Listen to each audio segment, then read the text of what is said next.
It only happens on Crystal Reservoir below Pikes Peak every quarter century or so, and it's happening again right now. The dam's steel face is getting a new coating of protective paint. KRDO News Channel 13 Scott Harrison has more on the dam. It was built back in 1935. On your way up to Pikes Peak the past 2 years, you may have noticed how low scenic Crystal Reservoir is along the Pikes Peak Highway. It stood out to a tourist from Kansas Tuesday. In Utah we lived. We knew that there was a lot of droughts and stuff like that, so I was hoping that that wasn't the case, like, you know, water was just being depleted. But glad to see that they got a plan to get it back set up correctly so that they can fill it back up. It's not only draining the water from this reservoir that catches your attention. It's 6,500 gallons of a protective coating being applied to the dam's steel facing.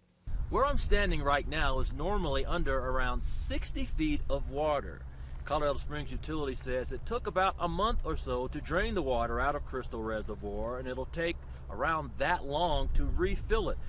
The big job was delayed last year because of the COVID-19 pandemic. So the manufacturer who was making the special coating product could not get it anywhere in the world. And the backlog of all the orders was so large that it took almost 12 months for us to purchase the product. And the fact that the coating can only be applied during the summer season only added to the challenge. Workers carefully checked the first application Tuesday to make sure that it held, with the goal of having this reservoir ready for next year's fishing season. Only 5 dams with steel facing like the one at Crystal Reservoir still exist. 4 of them are in Colorado and are owned by Colorado Springs Utilities.